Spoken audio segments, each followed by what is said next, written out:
There's a moment a lot of homeowners hit in foreclosure where everything suddenly feels bigger than it did a week earlier. It usually doesn't start that way. It starts with one missed payment, then another, then maybe a promise to catch it up after the next paycheck, after a tax refund, after a bonus, after something else comes through. And then one day the mail looks different. The language gets more serious, the names on the paperwork are unfamiliar, there's legal wording, dates, and notices that don't sound like normal mortgage letters anymore.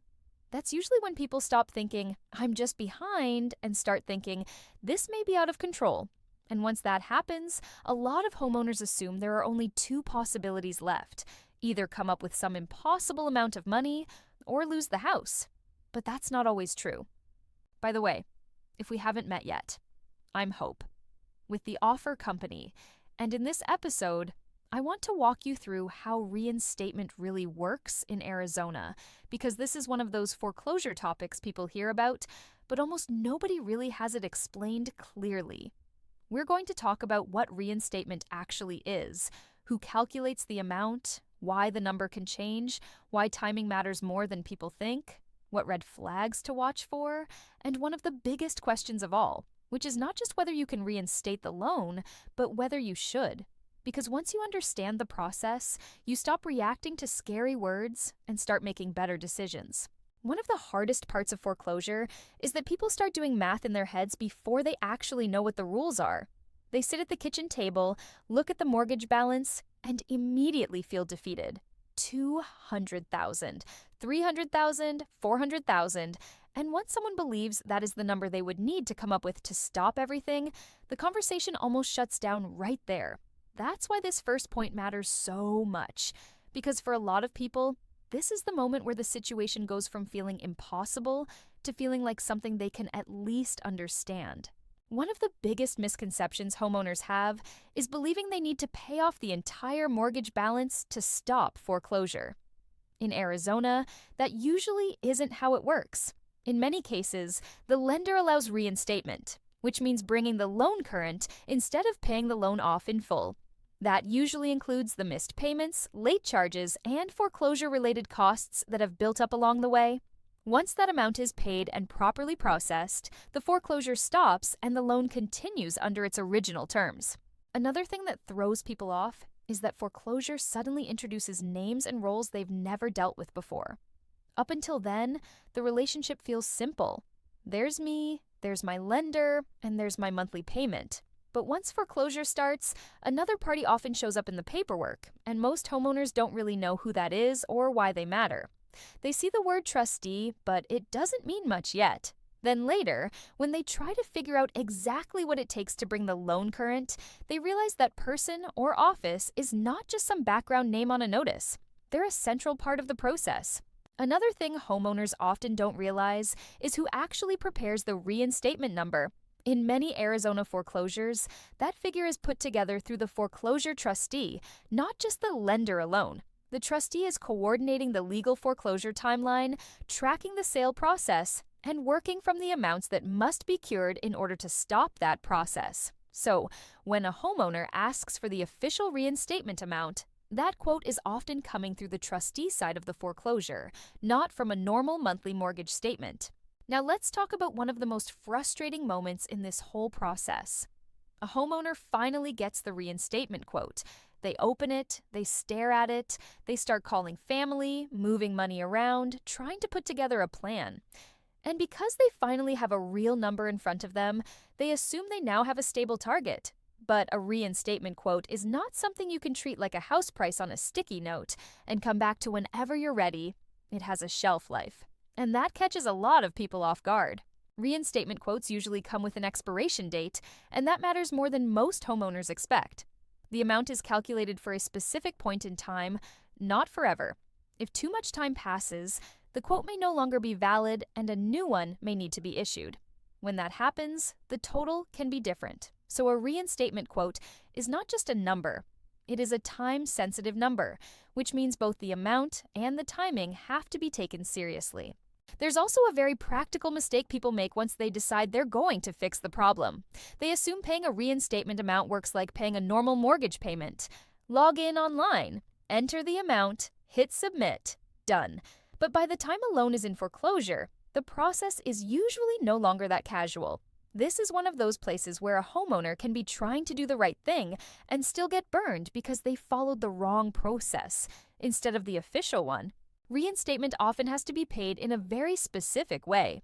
Once foreclosure is underway, a normal online mortgage payment may not be enough or may not even be accepted for this purpose. In many cases, the funds must be sent as certified funds or by wire, and they have to go exactly where the reinstatement instructions say they go.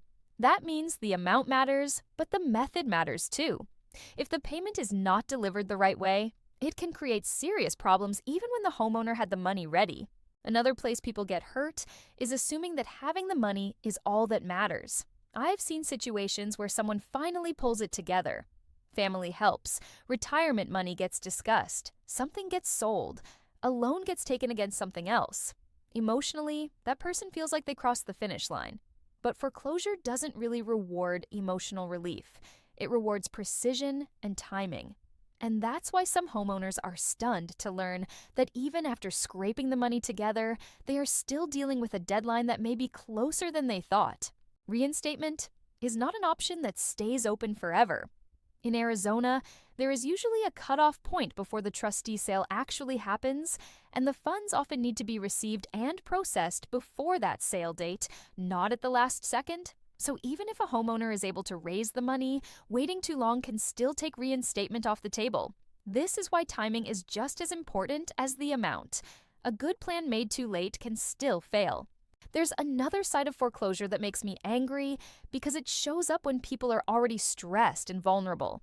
The moment a foreclosure becomes visible, the homeowner often starts hearing from people they never asked to hear from. Letters start showing up. Phone calls start coming in. Someone suddenly has a solution. And when a person is scared enough, almost anything that sounds confident can sound legitimate. That's what makes this next part so important. Homeowners facing foreclosure sometimes get approached by people who say they can reinstate the loan for them or save the property for them. Some of those offers are not help at all. In some cases, the paperwork they present includes a warranty deed or quitclaim deed that transfers ownership of the home. That is a massive red flag. Reinstatement itself should not require giving someone else title to your property. If the solution involves signing ownership over, the homeowner needs to slow down and understand exactly what is happening before signing anything. And now we get to what may be the most important part of this whole conversation. Because when people hear that reinstatement can stop foreclosure, they understandably latch onto it. It sounds like the answer. And sometimes it is. But sometimes what really happened is the homeowner solved the emergency without solving the problem that created the emergency. And if that part is left untouched, the pressure has a way of coming right back.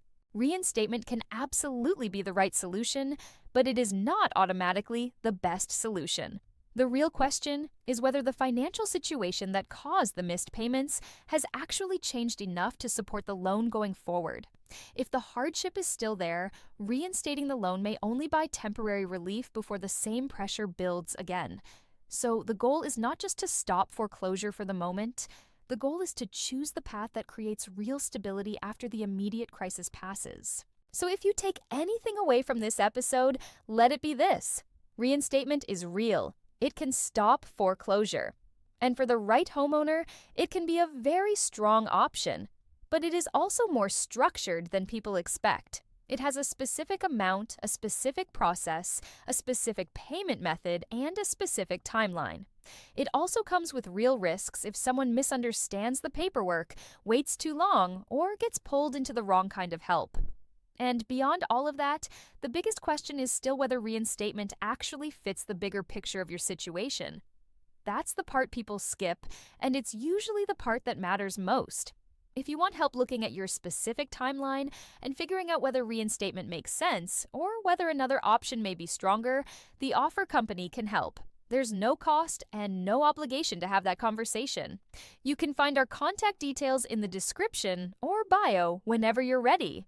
And if this episode helped you, subscribe and turn on notifications so you keep getting clear guidance like this as new episodes come out.